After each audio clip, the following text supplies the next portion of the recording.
आरिफ साहब, हम तो किसी धर्म को नहीं मानते और ये कबाब मैंने खुद अपने हाथों तैयार किए हैं, लेकिन सुना है पाकिस्तानी बड़े पक्के मुसलमान होते हैं। और मीनाक्षी ने कुछ कहना चाहा। आरिफ मियां ने पाकिस्तानी मुसलमानों को बेनुक्त सुनाते हुए कहा, अजी छोड़िए, आप भी कैसी बातें ले बैठी।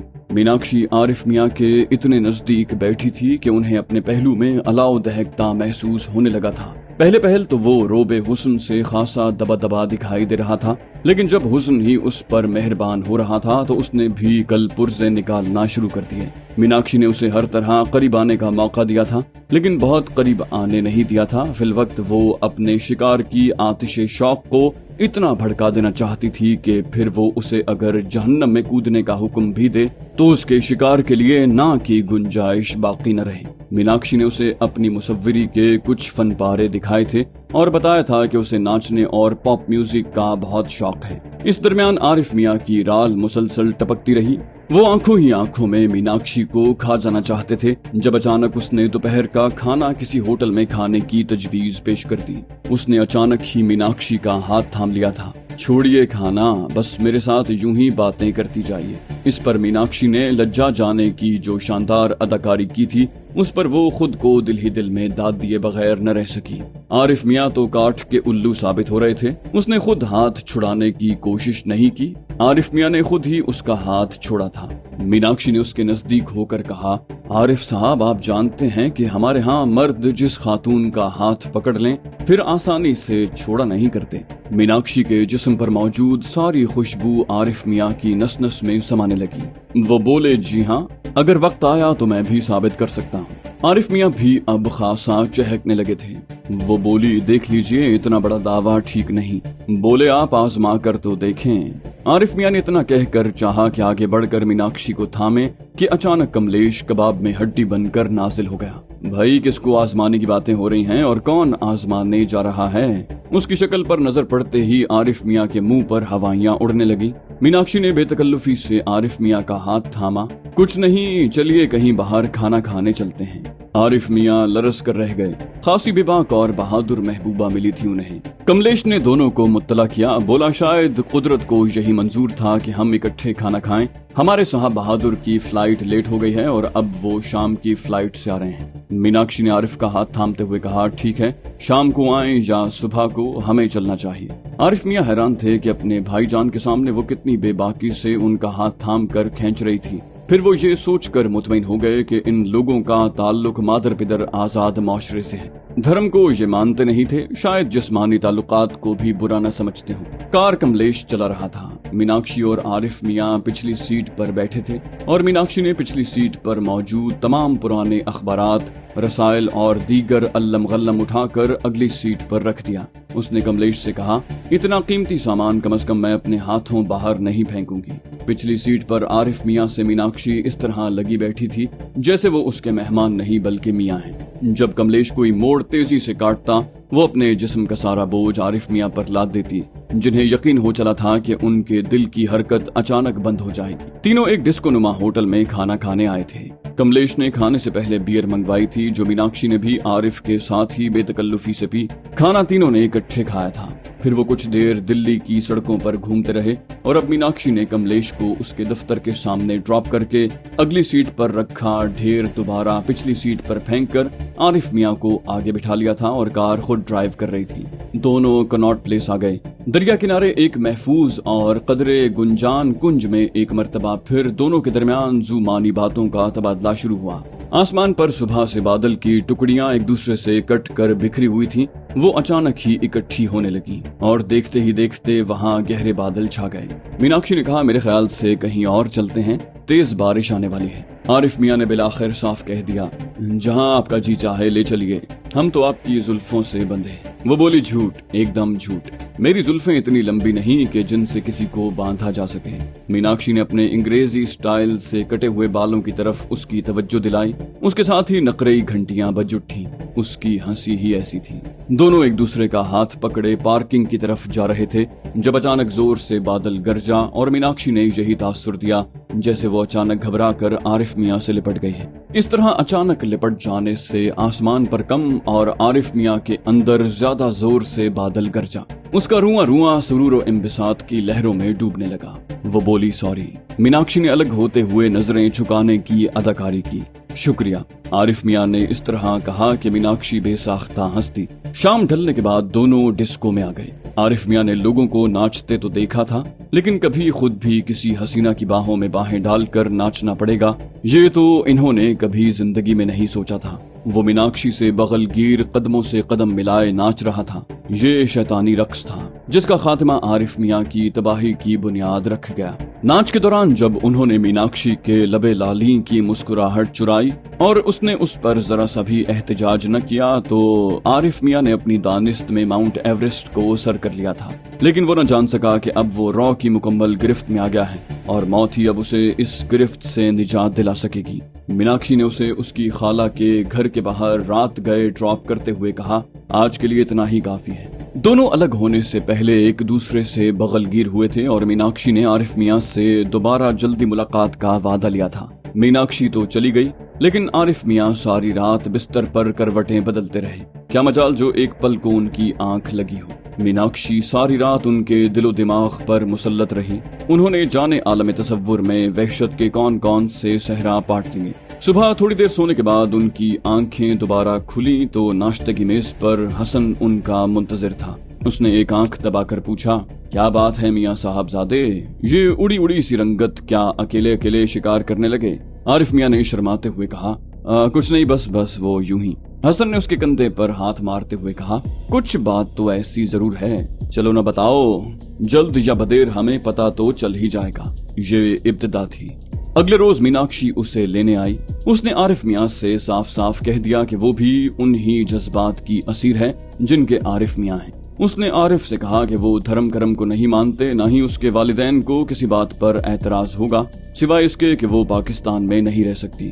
یہ بات سنتے ہی عارف میاں میں مجنوں کی روح حلول کر گئی اور انہوں نے اپنی لیلا کے لیے سب کچھ ٹھکرا دینے کا فیصلہ کر لیا۔ بولی، دیکھ لیجئے عارف صاحب، باتیں کرنا آسان ہے لیکن ان پر عمل کرنا خاصا مشکل۔ میناکشی نے شرمانے کی اداکاری کی۔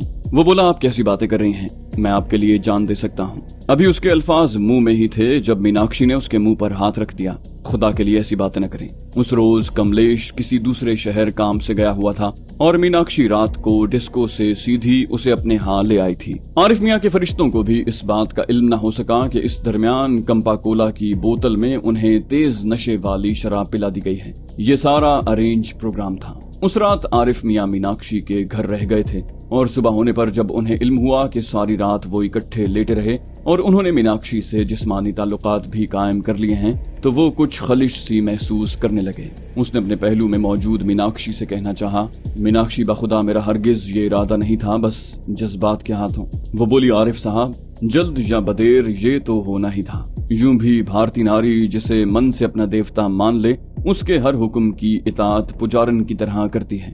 بس میری ایک ہی التجا ہے، اب آپ مجھے چھوڑ کر نہ جائیے۔ اگر آپ کو بادل نخواستہ پاکستان جانا بھی پڑے تو واپس ضرور آئیے گا۔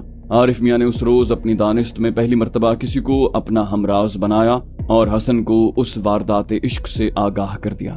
حسن نے اس کی خلاف توقع حوصلہ افزائی کی اور کہا کہ اگر میناکشی نے سب کچھ اپنی مرضی سے کیا ہے تو کملیش کو کوئی اعتراض نہیں ہوگا۔ اس نے حسب عادت اپنی آنکھ دباتے ہوئے کہا، یار یہ بڑے آزاد خیال لوگ ہیں اور تم میناکشی کو بھی کوئی عام سی لڑکی نہ سمجھ لینا۔ خدا جانے وہ عشق کی اندھی تمہارے جال میں کیسے پھنس گئی۔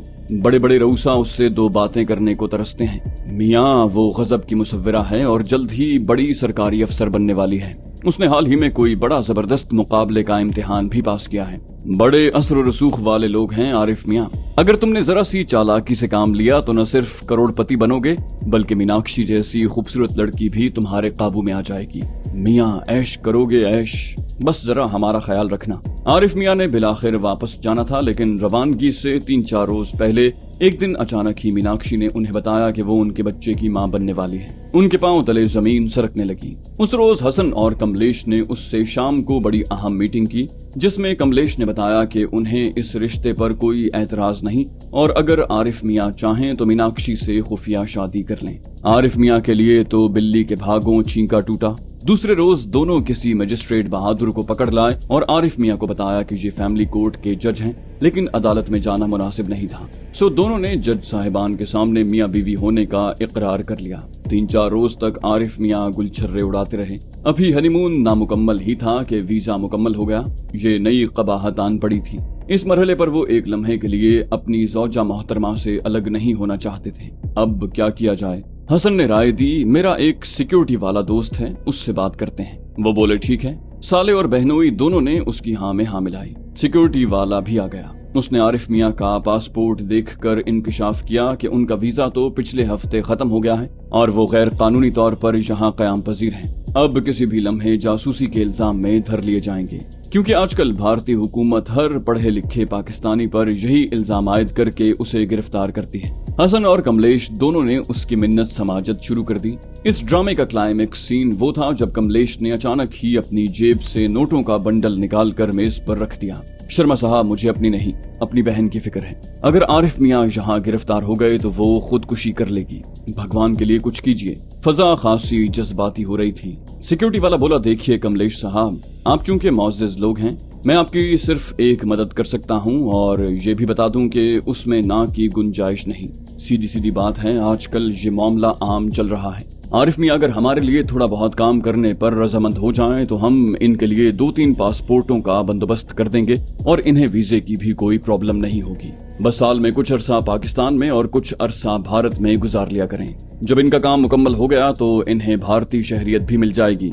बसूरत दीगर अगर मैं इन्हें गिरफ्तार नहीं करूंगा तो भी ये जरूर पकड़े जाएंगे और फिर कम से कम 15-20 साल जेल में सड़ते रहेंगे। आपको इल्म है ही हमारे यहाँ जुडिशरी का क्या हाल है और मैं आपको ये मशवरा भी दूंगा कि अभी इस शादी को भी खुफिया ही रखिए। आरिफ मियां के मुंह से बेख्तियार निकला, मुझे मंजूर है। हसन ने शर्मा का शुक्रिया अदा करते हुए कहा, ठीक है शर्मा साहब, आपका बहुत बहुत शुक्रिया, आप इस आड़े वक्त हमारे काम आए। 2 दिन तक हसन, कमलेश और मीनाक्षी ठोंक बजाकर उसे देखते रहे कि कहीं उसने वक्ती तौर पर तो ये फैसला नहीं किया, लेकिन उन्हें यकीन हो गया कि ये आरिफ मियां ने जी जान से किया है और वो मुकम्मल तौर पर उनके जाल में फंस चुके हैं। तीसरे रोज शर्मा आरिफ मियां को लेकर चला गया। हसन और कमलेश उसके साथ थे, लेकिन वो दोनों इंतजार में बैठे रहे। शर्मा आरिफ मियां को अपने साथ लिए अपने दफ्तर में आ गया, जहां उसने आरिफ मियां की मुलाकात किसी से करवाने का एहतमाम कर रखा था और उन्हें समझाया था कि वो उसके शहर के रहने वाले और उनके दोस्त हैं,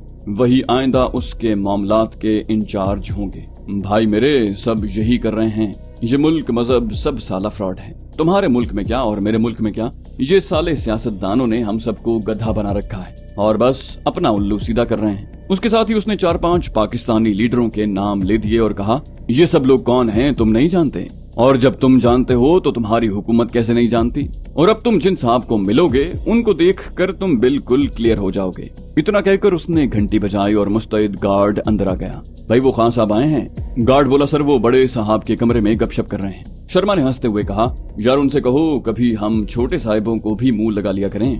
गार्ड वापस चला गया, बोला ओके सर। शर्मा बोला, भाई बड़े असर और रसूख वाले आदमी हैं, हम तो अपने कई काम इनसे करवाते हैं। अभी उसकी बात मुकम्मल थी जब दरवाजा खुला और जो शख्सियत अंदर दाखिल हुई उसे देखकर आरिफ मियां हैरत के मारे उठ खड़े हुए। ये परवेज था, बन्ने भाई का दस्ते रास्त और आरिफ मियां के हल्के का MPA। उसके शहर का बच्चा बच्चा उसके नाम और शक्ल सूरत से आशना था। आरिफ मियां को बखूबी अंदाजा था कि ये शख्स कितने असर रसूख का मालिक है। उसका ताल्लुक जिस लिसानी तंजीम से था, उसके हुक्म के बगैर आरिफ मियां के शहर में पत्ता भी नहीं हिल सकता था। लिसानी तंजीम की ज़ेली तलबा तंजीम में परवेज को दिमाग की हैसियत हासिल थी। आरिफ मियां जानते थे कि उन लोगों के हाथ कितने लंबे हैं और अब उन्हें इसकी वजह भी समझ आने लगी थी। शर्मा उन्हें देखकर अदब से उठकर खड़ा हो गया था। उसने आरिफ का तारुफ करवाते हुए कहा, सर ये आरिफ मियां हैं, हमारे नए दोस्त हैं, वहाँ आपके ज़ेरे साया रहकर काम करेंगे। परवेज खान ने अपना हाथ बढ़ाया और बड़ी गर्मजोशी से आरिफ से मुसाफा किया। शायद आरिफ उसे अपने काम का आदमी लगा था। उसके बाद तारुफ का मरहला शुरू हुआ और परवेज ने आरिफ मियां पर सवालात की बौछार कर दी। उन्होंने कुरेद कर उसके लाशऊर में मौजूद तमाम खदशात बाहर निकाल लिए थे। परवेज ने शर्मा से कहा, आओ दूसरे कमरे में बैठते हैं, तुम जरा वो फिल्म लाना शर्मा। और वो आरिफ मियां के साथ दूसरे कमरे में आ गया, जहां आरामदेह कुर्सियों के अलावा टीवी और वीसीआर भी रखा था। वो बोला, आरिफ मियां, हम लोग बड़े कॉज के लिए काम कर रहे हैं। हम अपनी कम्युनिटी को दुनिया में मुमताज मकाम दिलाना चाहते हैं। हमारे साथ 42 साल से जुल्म हो रहा है, हमारे हुकूक कुचले जा रहे हैं। जब हम आवाज बुलंद करते हैं तो उसे दबाने के लिए क्या क्या हरबे इस्तेमाल किए जाते हैं, तुम इस फिल्म से अंदाजा लगा लेना। इस दरमियान वहाँ एक खूबसूरत खातून चाय ले आई। उसके ताक़ुब में शर्मा भी आ गया, जिसके हाथ में वीडियो फिल्म पकड़ी हुई थी। शर्मा ने वो फिल्म वीसीआर में लगा दी और खुद काम का बहाना करके बाहर चला गया। आरिफ मियां, ये फिल्म नकली नहीं बल्कि बिल्कुल असली है। तुम खुद अंदाजा कर सकते हो। इसे देखो तो शायद तुम बेहतर अंदाजा कर सको कि हम गलत हैं या सही रास्ते पर जा रहे हैं। परवेज ने चाय की चुस्कियां लेते हुए कहा। फिल्म शुरू हो गई थी। ये उसी लिसानी तहरीक की तैयार करदा फिल्म रिपोर्ट थी जिसमें साबित किया गया था कि इस तहरीक से हुकूमत बतौर खास ज्यादती करती आई है और अब उसकी नस्ल कुशी पर तुली है। इस फिल्म के एक मंजर में उस लिसानी तहरीक से मुताल्लिक लोगों की आबादी पर हमले का मंजर दिखाया गया था। हमलावरों की शनाख्त तो नहीं हुई थी, अलबत्ता कहा गया था कि ये सरकारी पुश्त पनाही के हामिल गुंडे हैं। ये मंजर बड़ा अंदोहनाक था, जिसमें उस लिसानी तहरीक से मुताल्लिक बच्चों के कत्ल के मनाजिर दिखाए गए थे और ये साबित करने की कोशिश की गई थी कि ये सारा खूनी खेल उनकी नस्ल कुशी के लिए रचाया गया है और अगर अब भी वो लोग गफलत की नींद सोए रहे तो फिर शायद कयामत तक इस नींद से बेदार ना हो सकें। अब तो आरिफ मियां को भी इस बात का यकीन होने लगा था कि वाकई उनकी कौम के साथ बड़ा जुल्म हो रहा है। परवेज ने कहा, तुम यहाँ 1 हफ्ते की तरबियत मुकम्मल कर लो, फिर पाकिस्तान आ जाना, लेकिन एक बात का ख्याल रहे कि जिंदगी में कभी आलम दीवानगी में भी तुम्हारे मुंह से ये बात न निकले कि मेरी और तुम्हारी मुलाकात इससे पहले कहीं हुई है। आरिफ मियां के इरादे में अगर कोई कमजोरी रह भी गई थी तो मीनाक्षी ने एक ही रात में पूरी कर दी। उसने आरिफ मियां पर जिनसियत का मुकम्मल जादू चला दिया था और अब वो शराब, शबाब और दौलत के ऐसे सुनहरे जाल में फंस गया था जहां से उसका बच निकलना नामुमकिन था। दिल्ली के ही इलाके वसंत विहार में वाक़े कैंप में उसे तरबियत दी गई। आरिफ मियां और उस जैसे कुछ और नौजवान मौजूद थे। इन लोगों को सख्ती से इस बात का हुक्म दिया गया था कि वो अपना मुकम्मल तारुफ किसी को नहीं करवाएंगे, अपना सही नाम किसी को नहीं बताएंगे, ऐसी कोई बात नहीं करेंगे जो उनकी शनाख्त में मदद दे सके। उस कैंप में उनका इंचार्ज सजावल था। कैप्टन मालिक राम को सजावल का कवर नेम दिया गया था, जिसने आरिफ मियां को 1 हफ्ते में तखरीबकारी के अच्छे खासे दांव पेच सिखा दिए थे।